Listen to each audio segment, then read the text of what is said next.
So what exactly is the Basel problem?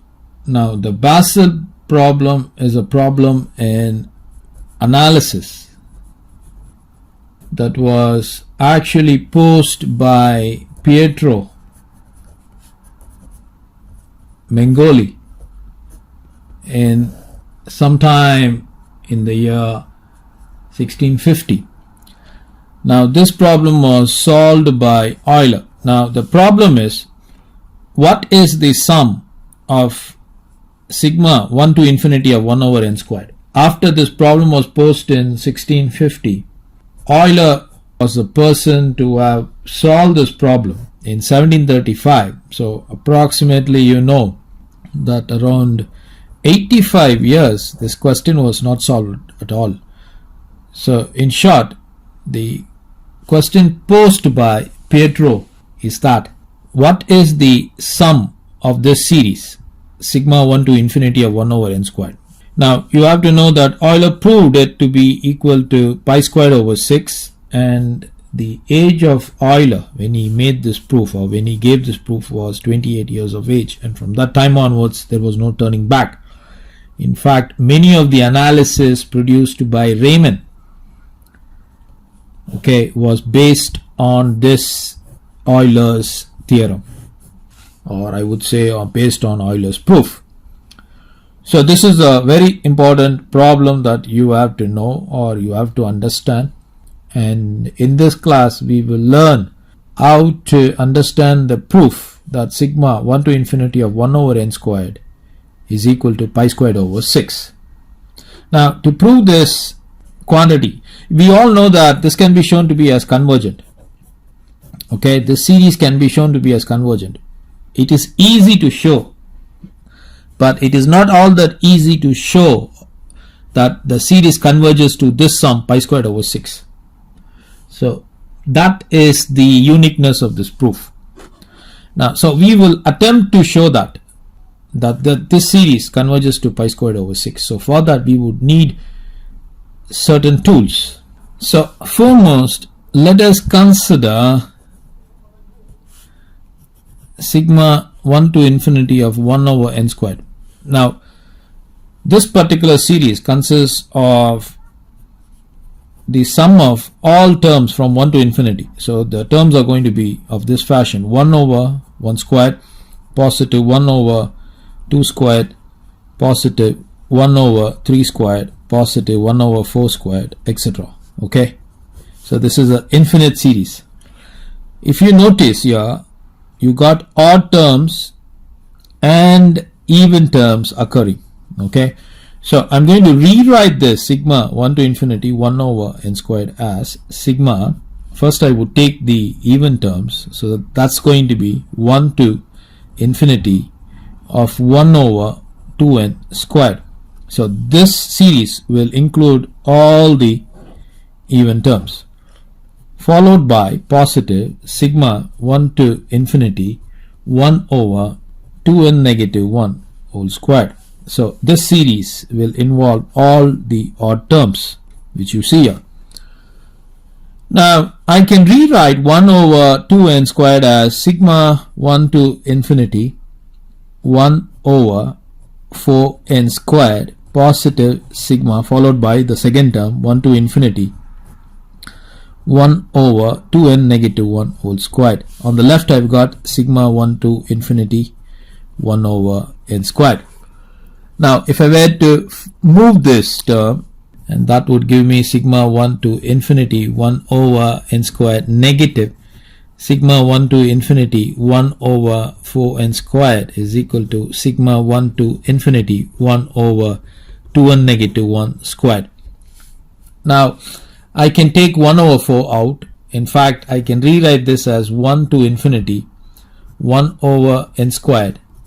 Now this is going to be 1 negative 1 over 4, which is equal to sigma 1 to infinity 1 over 2n negative 1 whole squared. So taking 4 to be the LCM, this is going to be 4 negative 1 times sigma 1 to infinity of 1 over n squared. Now n ranges from 1 to infinity, so just to tell you that. So here n ranges from 1 to infinity, 1 over 2n negative 1 squared.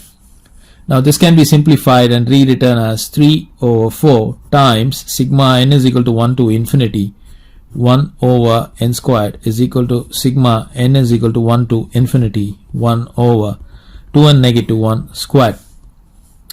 Now I can rewrite this as sigma n is equal to 1 to infinity of 1 over n squared. I can move the 4 there. That's going to be 4 over 3 times sigma n is equal to 1 to infinity 1 over 2n negative 1 whole squared. So this is a very important result. We will be using this result for our future use. So our objective, what is our objective? Just to reiterate our objective is to find the sum sigma 1 to infinity of 1 over n squared. What is that sum? We all know Euler has proved it to be as pi squared over 6. Now we will be using some of the techniques to show that the sum is actually pi squared over 6. So for that, the first tool we would be using here is this. This is our first tool, tool number 1. Now we need the second tool, okay, tool number 2. Now for that, we are going to be considering the following integral, which is integral 1 to 0 x to the power m times ln x times dx. Now clearly it has got two functions and I would be using Liet rule. So L stands for logarithmic, I stands for a inverse functions, A stands for algebraic, T stands for trigonometric, E stands for exponential functions. Now L occurs first, so I would be assigning my u to be as ln x and my dv to be as x to the power m times dx. So what are we doing here? We are doing integration by parts. Okay, so by this we have a formula which is u dv, integral u dv is equal to uv negative integral v du. So from here I can clearly find out du, differentiating u, we would get 1 over x times differential of x is going to be dx. So du is dx over x, and then dv, I have got dv as x to the power m times dx. I would be integrating. Integral of dv would give me v, integral of x to the power m times dx would give me x to the power m positive 1 divided by m positive 1. So this is what I have got. Now substituting uv, now my u is ln x and my v is x to the power m plus 1 divided by m plus 1. The limits are taken from 1 to 0. Okay, this is the first part, followed by negative sign v du. My v is x to the power m plus 1 divided by m plus 1 times my du is this dx divided by x.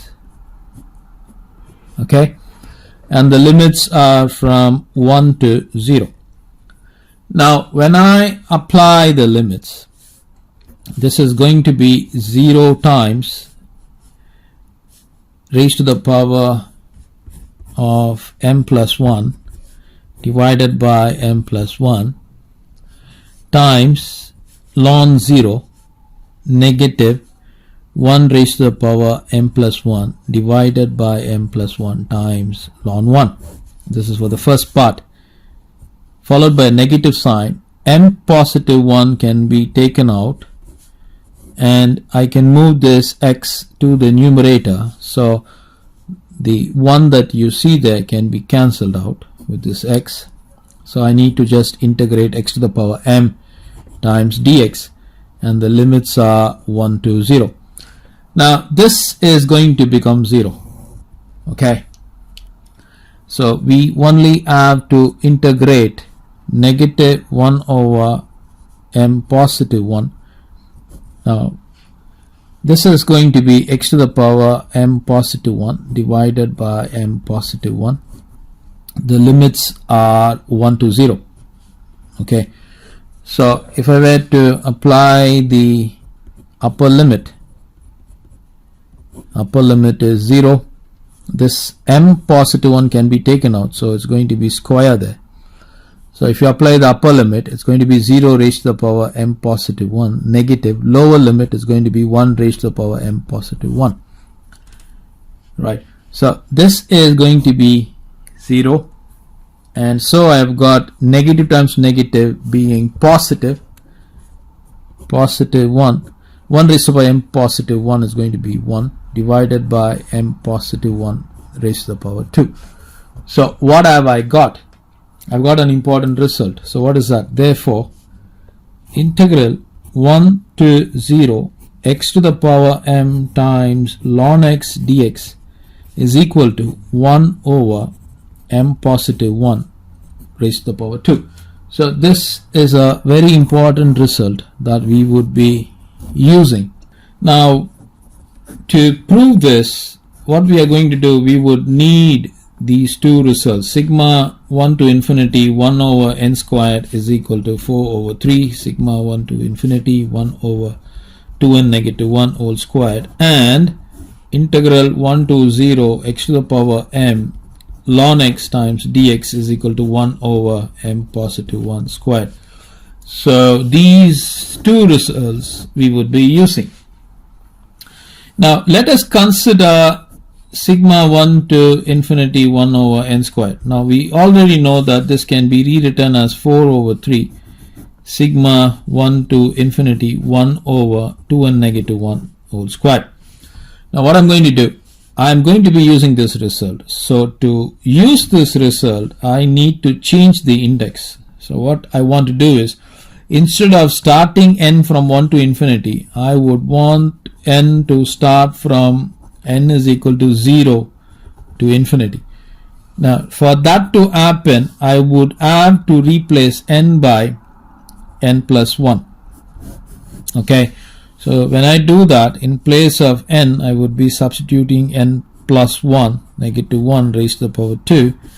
So this would become 4 over 3 sigma n is equal to 0 to infinity 1 over 2n positive 2 times 1 negative 1. So that would give you 2n positive 1 whole squared.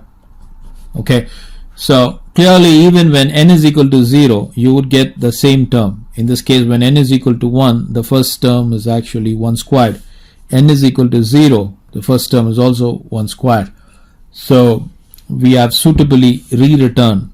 So now what have we got? We got 1 to infinity 1 over n squared to be equal to 4 over 3 sigma 0 to infinity 1 over 2n positive 1 raised to the power 2. Now we know that WKT stands for we know that. Now we know that integral 1 to 0 x to the power m times ln x dx is equal to 1 over m positive 1 whole squared.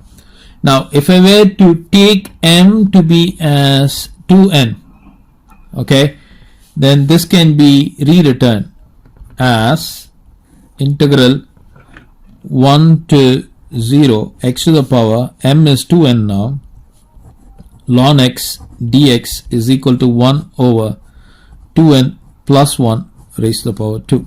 So I hope you are following this step. So in place of 1 over 2n positive 1 whole squared, I would be replacing integral 1 to 0 x raised to the power 2n times ln x dx. So this is going to be equal to 4 over 3 sigma 0 to infinity. For this it's going to be integral 1 to 0 x raised to the power of 2n times ln x times dx. Okay, so now by dominated convergence theorem,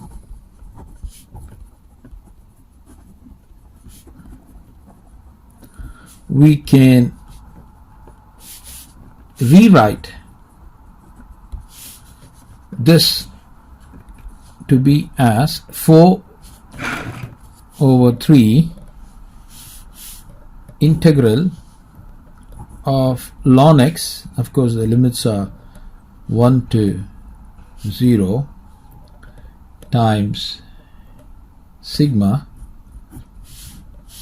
0 to infinity x raised to the power 2n times dx. So I'm able to do this because of dominated convergence theorem. Now you can view this as a geometric series.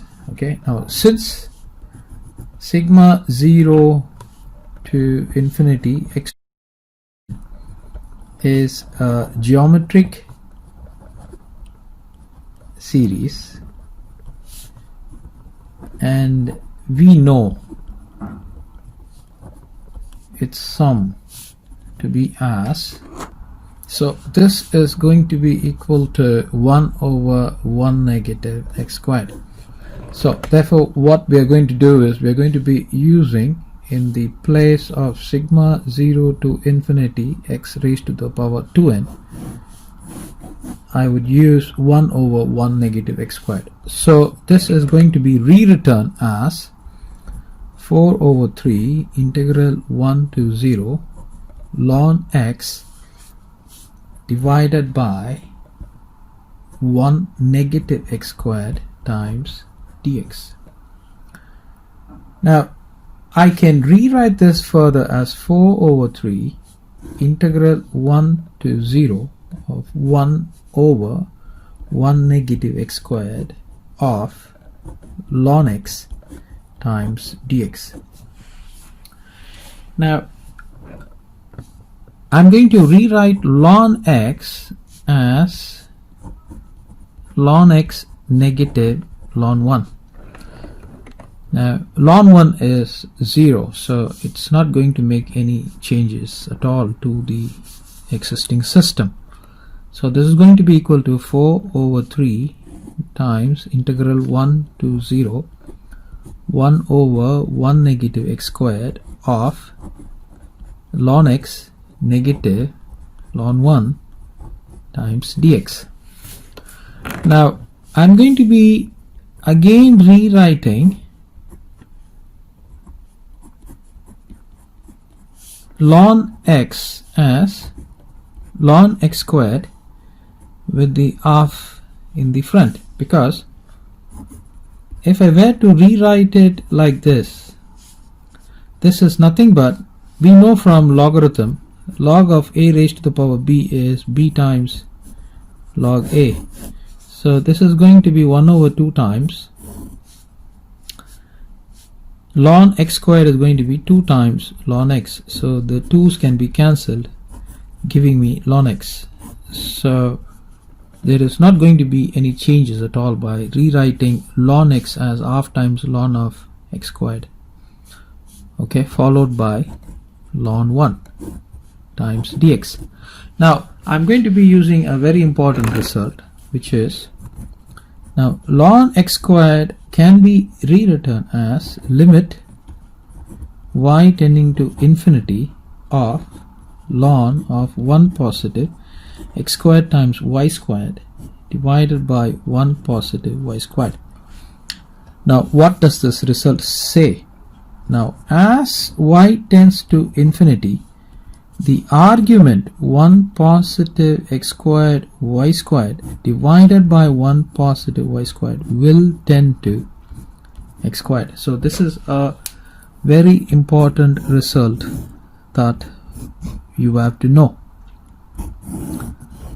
Okay, now I have already mentioned to you that ln of x squared can be represented as limit y tending to infinity ln of 1 positive x squared y squared divided by 1 positive y squared. Okay, now you should also know that ln of 1 will be limit y tending to 0 of ln of 1 positive x squared y squared divided by 1 positive y squared. So have that in mind. So hence what we can do, we already have got 4 over 3 integral 1 to infinity 1 over 1 negative x squared, and followed by half times ln of x squared negative ln 1 times dx. We got this. Now I'm going to be rewriting this as 4 over 3 integral 1 to 0. This is actually 1 to 0 1 over 1 negative x squared. I take half to be a common factor and rewrite this as ln of x squared negative ln 1 now times dx. Now you have to understand, half times ln 1 is nothing but ln of 1 raised to the power half, which is nothing but ln 1. So it's not going to make any difference if I were to take half out. Now I've got ln x squared followed by negative ln 1. So what I'm going to do is I'm going to be rewriting this as 4 over 3 integral 1 to 0 1 over 1 negative x squared. This is half times. Now I will be using this expression or this result, which is ln of x squared is equal to limit y tending to infinity ln of 1 positive x squared y squared divided by 1 positive y squared, and ln 1 is limit y tending to infinity ln of 1 positive x squared y squared divided by 1 positive y squared. So what I'm going to do is I'm going to be rewriting it like this: ln of 1 positive x squared y squared divided by 1 positive y squared, and the limits are 0 to infinity times dx. So when the y tends to infinity, I would get the first term ln of x squared. When y goes to the lower limit, I would get the term ln 1. So that is the understanding that you have to get here. So having obtained this, let us complete the question. Now we know that log of a over b can be rewritten as log of a negative log of b. So using that, I'm going to rewrite log of 1 positive x squared y squared divided by 1 positive y squared in the following way, which is 4 over 3 integral 1 to 0 1 over 1 negative x squared times 1 over 2 open parenthesis ln of 1 positive x squared y squared negative ln of 1 positive y squared. The limits are 0 to infinity times dx. Now this is a very crucial step we are going to do. What we are going to do is we are going to obtain the partial differentiation of this term with reference to y. Now to do that, we would have to place a single integral and the limits being 0 to infinity, and then perform the partial differentiation of these terms with reference to y. So the partial differentiation of ln of 1 positive x squared y squared was going to be 1 over 1 positive x squared y squared. The partial differentiation is with reference to y, so it's going to be 2 times x squared y followed by partial differentiation of ln of 1 positive y squared. That's going to be 1 over 1 positive y squared times differentiation of y squared. That's going to be 2y. So since the quantity is partially differentiated with reference to y, this is going to be dy times dx. Okay. If I were to take 2 as a factor, then that would give us 4 over 3 integral 1 to 0 1 over 1 negative x squared 1 over 2 times 2 integral 0 to infinity x squared y divided by 1 positive x squared y squared negative y over 1 positive y squared times dy times dx. So this is what we get. Now we can simplify this. Clearly the 2 that you see here can be cancelled, so that would give us 4 over 3 integral 1 to 0 1 over 1 negative x squared integral 0 to infinity. I'm going to take the LCM as 1 positive x squared y squared times 1 positive y squared.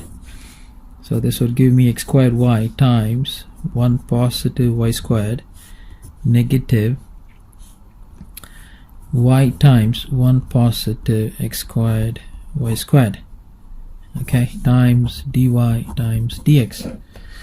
Now this is equal to 4 over 3 integral 1 to 0 1 over 1 negative x squared integral 0 to infinity x squared y times 1 will give me x squared y positive x squared y cubed negative y negative x squared y cubed divided by 1 positive x squared y squared times 1 positive y squared times dy times dx. So clearly x squared y cubed can be cancelled, so that would give us 4 over 3 limits 1 to 0 1 over 1 negative x squared integral 0 to infinity. I have got y of x squared negative 1 times 1 positive x squared y squared times 1 positive y squared times dy times dx. Now if I were to take a negative sign out, then I can rewrite this as 4 over 3 integral 1 to 0 1 over 1 negative x squared integral 0 to infinity negative y times is going to be 1 negative x squared divided by 1 positive x squared y squared times 1 positive y squared times dy times dx. Now clearly 1 negative x squared can be cancelled with 1 negative x squared, giving me 4 over 3 integral 1 to 0 followed by integral 0 to infinity negative y times dy times dx over 1 positive x squared y squared times 1 positive y squared. Now changing the limits will result in a positive sign, so that's going to be 4 over 3 integral 0 to 1 integral 0 to infinity. It will become positive y times dy times dx divided by 1 positive x squared y squared times 1 positive y squared. Now we need to perform the integration with reference to y. Now we will change the order of integration and rewrite this as 4 over 3 integral 0 to infinity y over 1 positive y squared integral 0 to 1 dx divided by 1 positive x squared y squared. Okay, and this is what we would have to integrate times dy. Now what would this be? Now suppose you have to integrate this. Imagine you have like this dx.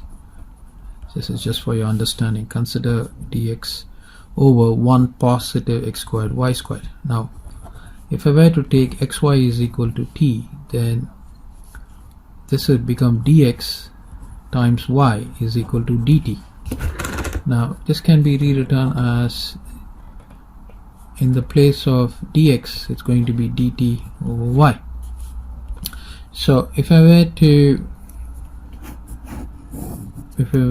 replace in place of dx dt over y, followed by 1 positive. In place of xy it's going to be t, so it's going to be t squared.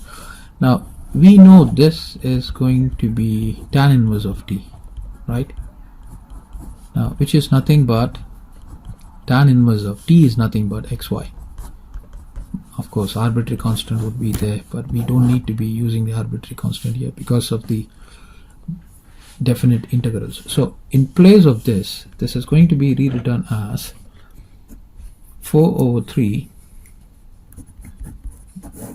The limits for this integral is 0 to infinity, followed by 1/y tan inverse of xy.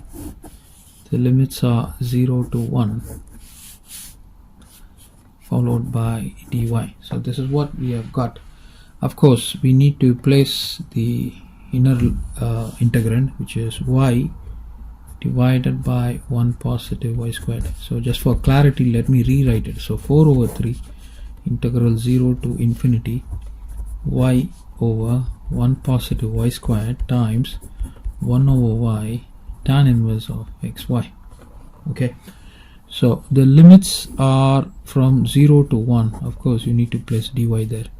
Now clearly you can see that the y that you see here can be cancelled, so that would in turn give us 4/3. The limits are 0 to infinity 1 over 1 positive y squared times tan inverse of xy. The limits are 0 to 1 times dy. So substituting the limits we would get the following. Substituting the limits, this is going to be 4/3 integral 0 to infinity 1 over 1 positive y squared. I substitute the upper limit. That's going to be, in place of x you need to place 1. That's going to be tan inverse of y, followed by tan inverse of 0 times y times dy, right? Now this is going to be 0, and this would give us 4/3. Limits are 0 to infinity 1 over 1 positive y squared times tan inverse of y times dy. So we need to substitute. So what I'm going to do is, so let t be equal to tan inverse of y. So dt will be 1 over 1 positive y squared times dy. Now when t, or I would say when y is equal to 0, t will be equal to 0. When y is equal to infinity, t will be equal to pi over 2. Okay, so we know this. Now so therefore 4/3 integral 0 to infinity tan inverse of y over 1 positive y squared times dy is now rewritten as 4/3 limits 0 to pi over 2. Tan inverse of y is t. Now dy over 1 positive y squared, that is going to be dt. So this is equal to 4/3 t squared over 2. The limits are 0 to pi over 2. I substitute the limits. So what happens when we substitute the limits? We get 4/3. I substitute the upper limit, I get pi squared over 2. That's going to be 4 there. There's already 2 there. I can write the 2 out, followed by 0 squared. Okay, so clearly this is going to be 4 times pi squared divided by 6 times 4. The 4 that you see here can be cancelled, giving me pi squared over 6, which is the result that we are looking for.